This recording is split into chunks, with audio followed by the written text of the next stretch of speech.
Realty's Nature's Enclave, Coastal Heaven theme-based resort villa plots, ECR. மாதம் 10,000 வரை assured rental income. Lifetime free stay at resort. 30க்கும் மேற்பட்ட வசதிகளுடன். Call 9962888888.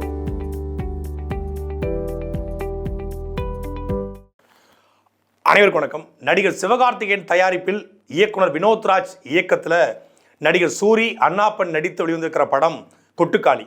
ஒரு நீண்ட எதிர்பார்ப்புக்கு பிறகு இந்த படம் திரைக்கு வந்திருக்கிறது. கிட்டத்தட்ட சர்வதேச அளவில் இந்த படம் பெரிய தாக்கத்தை ஏற்படுத்தியது. பெர்லின் 74வது திரைப்பட விழாவில் இந்த படம் திரையிடப்பட்ட போது மிகப்பெரிய ஆரவாரத்தோடு இந்த படம் திரையிடப்பட்டிருக்கிறது. இந்த படத்தை பார்த்தவர்கள் கொண்டாடி தீர்த்திருக்காங்க. ஒரு உள்ளூர் கதையை உலக சினிமாவாக எடுத்து வைத்திருக்கிறார் வினோத்ராஜ் என்று இந்த படம் வருவதற்கு முன்பாகவே பல்வேறு விமர்சனங்கள் வர ஆரம்பித்தது. இந்த படத்தை பார்த்த பிறகு இது படமா இல்லை நம்ம வாழ்க்கையில் ஒரு பகுதியா அப்படின்னு தான் பார்க்க தோணுது. உண்மையிலே வினோத்ராஜ் என்கிற ஒரு கலைஞன், ஒரு படைப்பாளி தன்னுடைய கதையின் மீதும் தன்னுடைய எழுத்தின் மீதும் எவ்வளோ பெரிய நம்பிக்கை வச்சிருந்தா இந்த படத்துக்கு இசையமைப்பாளரே கிடையாது. இசையமைப்பாளர் இல்லாமல் வரக்கூடிய முதல் தமிழ் சினிமா இதுவாகத்தான் இருக்க முடியும். எத்தனையோ ஆவணப்படங்கள் குறும்படங்கள் வந்திருக்கு. ஆனால் திரையில் தியேட்டரில் ரிலீஸ் ஆகக்கூடிய முதல் சினிமா ஒரு இசையமைப்பாளர் இல்லாமல் சமீபத்தில் வேற லெவல்னு சொல்லுவாங்க இல்லையா, அது மாதிரியான வேற லெவல் தமிழ் சினிமா. உண்மையிலே தமிழ் திரைப்படம் தமிழ் சினிமாவுடைய ரசிகர்களை வேறு கட்டத்துக்கு அழைச்சிட்டு போகுது அப்படிங்கிற ஒரு மிக முக்கியமான முயற்சி, ஒரு பெரிய விதை. அதாவது உங்களுடைய ஒரு 5 பாட்டு, 5 ஃபைட்டு, காமெடி காட்சி, காதல் காட்சி, கொஞ்சம் ஆபாச வசனங்கள், இதெல்லாம் இருந்தால் தான் சினிமா. இல்லை நம்ம போகிறோம் பொழுது போக்கிட்டு வருவோம் அப்படிங்கிறது தான் சினிமா. அப்படிங்கிற சினிமாக்கெல்லாம் இல்லாமல் வேற ஒரு சினிமாவை எடுத்து வச்சிருக்காரு வினோத்ராஜ். மதுரை பக்கத்தில் ஒரு சின்ன கிராமம். அந்த கிராமத்தில் பாண்டியாக சூரி நடிச்சிருக்காரு, மீனாவாக அண்ணாப்பன் நடிச்சிருக்காங்க. இந்த 2 கதாபாத்திரம் தான் நமக்கு தெரிஞ்சது. அப்புறம் புதுகை பூபாலனுடைய கேரக்டர், சூரியுடைய அப்பா கதாபாத்திரம். இந்த 3 பேரை தவிர்த்துட்டு வேற எல்லாருமே அந்த ஊரை சார்ந்தவர்கள், அதாவது அந்த மண்ணினுடைய மக்கள். அவங்கள இயல்பாக அவங்க யாருமே நடித்த மாதிரி தெரியல. ரொம்ப சர்வசாதாரணமாக இயக்குனர் சொல்வதை உள்வாங்கிக்கிட்டு அப்படியே அந்த காட்சியில் வாழ்ந்திருக்காங்க. ஒரு வித்தியாசமான திரைமொழி, ஒரு வித்தியாசமான திரைக்கதை. படத்தில் இந்த முன்ன பின்ன போகிற காட்சிகள், இந்த முன்ன பின்ன போகிற திரைக்கதை, ஃப்ளாஷ்கட் போகிறது, ஃப்ளாஷ்பேக் போகிறது எதுவுமே கிடையாது. காலையில் ஒரு 5:30 மணிக்கு படம் தொடங்குது, மாலை 5 மணிக்குள்ளே படம் முடிஞ்சிருது. இதுதான் ஒட்டுமொத்தமான படம். ஒரு சின்ன துண்டு சீட்டில் இந்த படத்துடைய கதை எழுதிடலாம். ஆனால் அதை தன்னுடைய திரைமொழியில், திரைக்கதையில் மிகச்சிறப்பாக எடுத்திருக்காரு வினோத்ராஜ். அப்போது ஒரு மதுரை பக்கத்தில் கூடிய குடும்பம், பாண்டி மீனாவை காதலிக்கிறார், அவருடைய அத்தை பிள்ளை காதலிக்கிறாரு. ஆனால் அந்த பொண்ணு திடீர்னு ஒரு பேய் அரைஞ்ச மாதிரி இருக்குது. அப்போ இந்த பொண்ணு பேய் தான் பிடிச்சிருச்சு அப்படின்னு சொல்லி குலதெய்வம் கோயிலில் போய் சாமி கும்பிட்டுட்டு சாமியார்கிட்ட போயிட்டு சில இதெல்லாம் பண்ணுனா, பூஜைகள்லாம் பண்ணுனா, சேவலை பழி கொடுத்தா இது அந்த பேய் போயிடும் அப்படின்னு சொல்லி நம்பக்கூடிய ஒட்டுமொத்தமான குடும்பம். அந்த பொண்ணு பேசவே இல்லை, அப்படியே அமைதியாக இருக்குது. அந்த பொண்ணையும் காட்டுறான், சேவலையும் காட்டுறாங்க. சேவல் எப்படி கட்டி போடப்பட்டிருக்கோ அப்படி இந்த பெண்ணும் கட்டி போடப்பட்டிருக்கா. இந்த சமூகத்தில் எவ்வளோ பெரிய ஆணாதிக்கம் நிகழுது. அந்த பாண்டியுடைய கதாபாத்திரத்தை பார்க்கும்போது ஒவ்வொருத்தருக்குள்ளேயும் செருப்பை கழட்டி அடித்த மாதிரி இருக்கும். இங்கே சமூகத்தில் ஒரு பக்கம் வந்தால் நிலாவில் போய் கால் வைக்கிறாங்க, நிலாவுடைய தென்துருவத்தை பார்க்குறாங்க, விஞ்ஞானம் எங்கே வளர்ந்துக்கிட்டு இருக்கு. ஆனால் இதே சமூகத்தில் லட்சக்கணக்கான மக்கள் இன்னும் மூட நம்பிக்கையில் மூழ்கி போய் கிடக்கிறான். பெண்ணை தன் வீட்டினுடைய போக பொருளாக அடிமையாக பார்க்கிறான் என்பதை வசனத்தை வைக்கலை, அதுக்குன்னு தனியாக காட்சி வைக்கல, போகிற போக்கில் கதையை சொல்லிட்டு போகிறாரு. அது நமக்குள்ள 1000 கேள்விகளை எழுப்பி கொண்டே இருக்கிறது. அப்படி கதை துவங்குது. ஒரு ஆட்டோவில் ஒட்டுமொத்த குடும்பம் ஏறுது. ஆட்டோவில் அந்த மீனா கதாபாத்திரம், அண்ணாப்பன் கதாபாத்திரம், அவங்களுடைய நாத்தனார், மாமனார் எல்லாரும் ஏறும்போது 2 பக்கம் பைக்கில் சூரிய அப்பா ஒரு பைக்கில், சூரிய ஒரு பைக்கில் போகிறாங்க. அவங்க ஆட்டோவில் போகும்போதே, அந்த ஆட்டோ ஸ்டார்ட் ஆகும்போதே அந்த ஆட்டோக்குள்ளே பார்வையாளனும் ஆடியன்ஸும் ஒரு ஆளாக ஏறி உட்கார்றான். இதான் அந்த படத்தினுடைய மிக முக்கியமான வெற்றி. இந்த படம் எதை நோக்கி போகுதுலாம் நமக்கு தெரியல, ஆனால் இந்த படத்துக்குள்ளே நாம் ட்ராவல் ஆகிறோம். அந்த மதுரையினுடைய அந்த கிராமத்தினுடைய சாலைகளில், கரடு முரடான சாலைகள் எப்படி இருக்குது, அந்த அந்த அந்த சூழ்நிலை எப்படி இருக்குது, அந்த அந்த அந்த ஏரியா எப்படி இருக்கும், அங்கே என்னென்ன நடந்துக்கிட்டு இருக்குது அப்படிங்கிறது, அந்த கோயிலை போய் சாமியாரை பார்க்குறதுக்குள்ளே இவங்க நடக்கிற ஒவ்வொரு நிகழ்வுகளுமே நம்ம வாழ்க்கையில் அன்றாடம் பார்க்கக்கூடியது. அதை அவ்வளவு அழகாக காட்சிப்படுத்தியிருக்காங்க இயக்குனர் வினோத்ராஜ். இதில் மிக முக்கியமாக சொல்ல வேண்டியது, சின்ன நூல் பெசகினாலும் இது சமூகத்தில் மிகப்பெரிய பிரளயத்தை உருவாக்கக்கூடிய ஒரு கதை. சொல்லப்போனால் பெரிய சர்ச்சைகளை உருவாக்கக்கூடிய கதை. மதுரைங்கிறது ரொம்ப சென்சிட்டிவான ஏரியா. ஒரு குறிப்பிட்ட சமூகத்தை பற்றிய கதையாக காட்டினா அந்த சமூகம் கொந்தளிச்சு எழுந்துரும். இன்னொரு சமூகத்தை கேள்வி கேட்டால் அந்த சமூகம் குதிச்சு எழுதிடும். சமூகத்தை பற்றின உரையாடல்கள் இருக்குது. இப்படி குறிப்பிட்ட சமூக மக்கள் இல்லை இந்த சமூகத்திற்குரிய எல்லா மக்களையுமே இப்படி மூட நம்பிக்கையில் மூழ்கிருக்காங்கன்னு காட்டுறாங்க. ஒரு குடும்பம்னு காட்டினா அந்த குடும்பத்துக்கு பின்னாடி ஒரு சாதி இருக்கும், ஒரு அமைப்பு இருக்கும், ஒரு கூட்டம் இருக்கும்.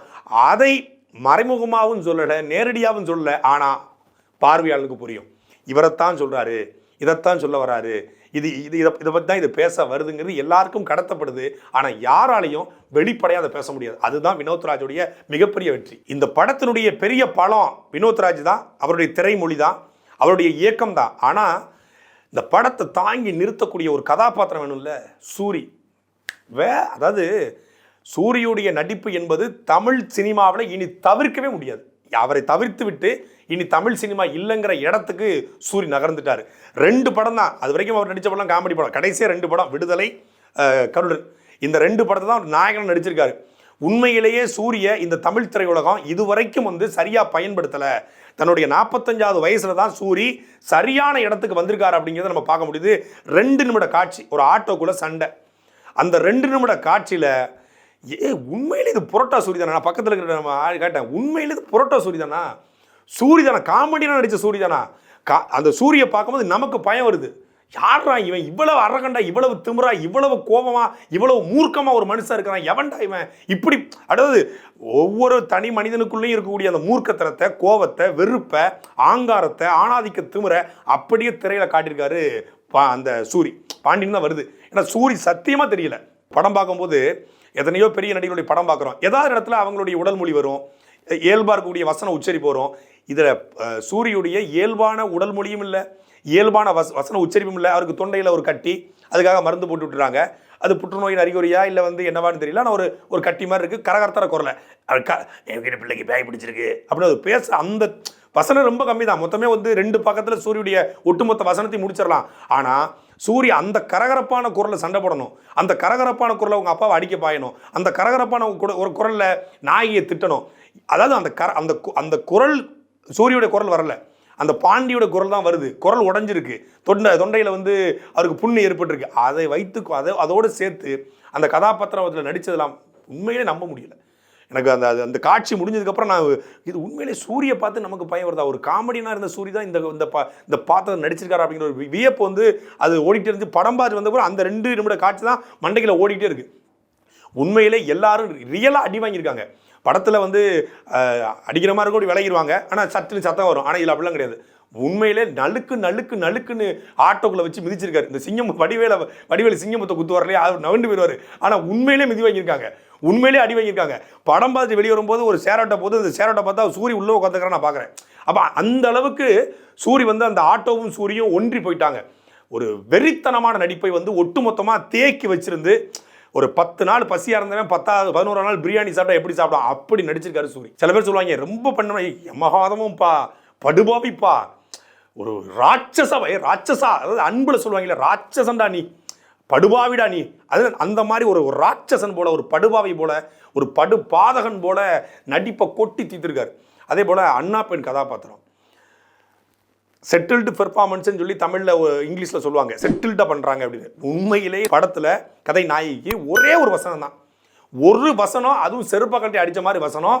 அந்த வசனம் ஒட்டுமொத்தமான இந்த படத்தினுடைய கதையை ஒரே வசனத்தில் மொத்தமே ஒரு 20 செகண்ட் கூட வராது. அந்த வசனம் 20 செகண்டில் கிட்டத்தட்ட 1.5 மணி நேர படத்தினுடைய ஒட்டுமொத்த கதையும் நாயகியுடைய அந்த கதை, நாயகியுடைய அண்ணாப்பனுடைய வாயிலிருந்து இயக்குனர் வாங்கி சொல்லிட்டார்.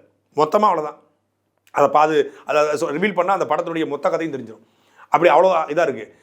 இது சில படம் பார்க்கும்போது என்ன இது, இந்த ஹீரோயின் ஓவர் ஆக்டிங் பண்ணுறாங்களே, இவங்க இன்னும் கொஞ்சம் கூடுதலாக நடிச்சிருக்கலாமோ அப்படின்னு தோணும். ஆனால் அந்த மீனாங்கிற கதாபாத்திரத்தில் இயல்பாக ஒரு மூர்க்கமான, அந்த படத்தினுடைய டைட்டிலே கொட்டுக்காளி அரகன் கேல்னு போட்டிருக்காங்க. ஒரு மூர்க்கமான ஒரு பொண்ணு, பிடிவாதக்காரி.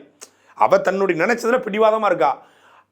இந்த பெண்கள் எவ்வளவு வலுவானவர்கள், எவ்வளவு என்ன சொல்கிறது, ஒரு சக்தி மிக்கவர்கள் அப்படிங்கிற இந்த கதாபாத்திரம் அப்படி வெளிப்படுத்தியிருக்கு. நீ என்ன வேணாலும் பண்ணிட்டு போ, நான் இப்படி தான் இருப்பேன் அப்படின்னு சொல்லி அடி வாங்கிட்டு அவர் கண்ணாடியை போயிட்டு அந்த முடியை சரி பண்ணுறதா இருக்கட்டும். ஒட்டுமொத்தமாக குடும்பமே எதுக்குது, அவங்க அம்மா அப்பா கட்டிக்க போகிற கணவனாக இருக்கக்கூடிய சூரியன் எல்லாருமே எதுக்குறாங்க, எல்லாருமே அவளை ஒரு கேவலமாக பார்க்குறாங்க. ஆனால் அவள் அந்த நேரத்திலையும் ஒரு குழந்தைய பார்த்து சிரிப்பா. அப்போ அந்த பெண்மைக்குள்ள எவ்வளவு ஒரு மென்மை இருக்கு அப்படிங்கிறத இயக்குனர் மிக அழகாக காட்சிப்படுத்தியிருக்காரு. இது போன்ற படங்கள்ல நிறைய குறியீடுகள் இருக்கும். இது எந்த நிலத்தை பற்றி பேசுது, எந்த மக்களை பற்றி பேசுது, இது பேச வரக்கூடிய அரசியல் என்ன அப்படிங்கிற குறியீடு இருக்கும் இந்த படத்தில் இருக்கு. இந்த படத்தை உற்று நோக்கி பார்க்குறவங்களுக்கு இந்த படம் சொல்ல வருகிற அரசியல் நிச்சயமாக அந்த படத்தில் ஒரு பெரிய அரசியல் பேசப்பட்டிருக்கு. இந்த மண்ணுக்கான அரசியல் பேசப்பட்டிருக்கு. மூட நம்பிக்கை மொத்தமாக முடிச்சு வைக்க வேண்டிய நேரத்திற்கு வந்துட்டோம், உலகம் எங்கேயோ போய்கிட்டு இருக்கு, நம்ம கீழே கிடக்கிறோம் அப்படிங்கிற மிகப்பெரிய கேள்வியை ஒவ்வொரு தனி மனிதனுக்குள்ளையும் ஏற்படுத்தியிருக்கு.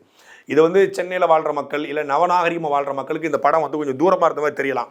ஆனால் 90 விழுக்காடு மக்கள் இன்னைக்கும் மூட நம்பிக்கையில் மூழ்கி கிடக்கிறாங்க. குலதெய்வ வழிபாட்டை இந்த படம் வந்து போட்டுக்கிறது. ஆனால் சாமியை கும்பிடு, சாமியாரை நம்பாத அப்படிங்கிற ஒரு விஷயத்தை இந்த படம் வந்து சொல்லாமல் சொல்லியிருக்கிறது. படம் சட்டையரா இல்லை, சர்காஸ்டிகா வசனங்கள் இல்லை, இதுக்கு பின்னாடி இந்த அரசியலுக்குன்னு பேசலை. நீ உணர்ந்துக்க, நான் இந்த காட்சிப்படுத்துகிறேன், நீ உணர்ந்துக்க. இறுதி காட்சியில் சாமியார்கிட்ட போயிடறாங்க. சாமியார் வந்து அந்த பேய் எடுக்கிறதுக்கான வேலையெல்லாம் பண்ணுறாரு. அது பண்ணும்போதே பார்வையாளனாக தப்பாக இருக்குது, இந்த சாமியார் தப்பானவன், இவன் பொய்யானவன், இவன் போலியானவன் என்று நமக்குள்ளே கடத்துறாரு. நமக்குள்ளே கடத்துவதை பாண்டியின் மூலமாக கடத்துறாரு. பாண்டிங்கிற கதாபாத்திரம் உணர்வதன் மூலமாக ஆடியன்ஸ் உணர்றான்னு சொல்ல வர்றாரு. எப்படி இந்த படம் முடிய போகுது அப்படின்னு நினைக்கும் போது படத்தை நான் முடிக்கல, நீயே முடிவு பண்ணிக்க, கிளைமாக்ஸ் என்னவா இருக்குன்னு சொல்லி ஆடியன்ஸை விட்டார். அதுதான் அந்த படத்தினுடைய உச்சபட்சமான வெற்றி.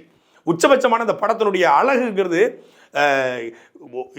நடிக்கிற ஒட்டுமொத்தமான அந்த படத்தினுடைய கிளைமாக்ஸை ஆடியன்ஸை கொடுத்து நீ இது என்னவா இருக்கும் இந்த கிளைமாக்ஸு அப்படின்னு நீயே முடிவு பண்ணிக்க. இதுதான் நடக்கணுமா இல்லை இப்படி நடக்கணுமா? ஒவ்வொருத்தருடைய தனி மனிதனுடைய அறிவுக்கு இந்த படத்தினுடைய கிளைமாக்ஸை விட்டு தான். இப்போ இயக்குனர் வேற ஒரு கிளைமாக்ஸை வச்சிருந்தா அந்த படத்துக்கு இது பெரிய சர்ச்சையாக மாறும். அது என்ன நீ எப்படி சொல்கிறது, இப்படி தான் நடந்துச்சா, இதுக்கு என்ன ரெஃபரன்ஸ் இருக்குன்னு கேட்பான், 1000 கேள்வி உருவாக்கும். இல்லை இப்படி திருந்திட்டாங்கன்னா என்னப்பா இது, வழக்கமான ஒரு 10ஓட 11 படத்தை சுபமம் போட்டு முடிச்சிருக்காரு, நன்றி வணக்கம் போட்டு முடிச்சிருக்காருன்னு கேள்வி கேட்பான். ஆனால் அப்படிலாம் இல்லை, நீ முடிவு பண்ணுன்னு விட்டார்ல, அந்த இடத்துல தான் வினோத் ராஜா இருக்கட்டும், இந்த படத்தினுடைய தயாரிப்பாளராக இருக்கட்டும், ஒட்டுமொத்தமான படக்குழுவும் வென்று இருக்கிறது. இப்போ சீரியஸான படமா இந்த படத்தில் இப்போ சிரிக்கிறதுக்கோ என்ஜாய் பண்ணுறதுக்கோ வெளியே இல்லையா, இசையே இல்லைன்னு சொல்கிறீங்க. அப்போ படத்தில் வந்து எப்படி நம்ம வந்து ஆடியன்ஸை கனெக்ட் பண்ணுறது?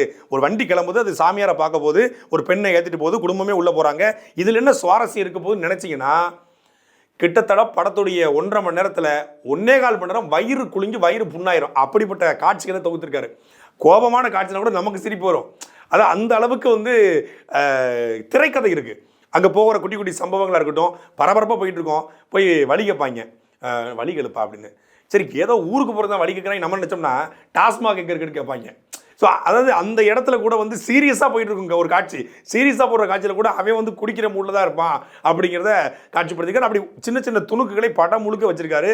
கூழாங்கல் அந்த படம் பார்த்தவர்களுக்கு புரியும் வினோத்ராஜ் எப்படிப்பட்ட ஒரு திரைக்கதை உருவாக்குறான்னு.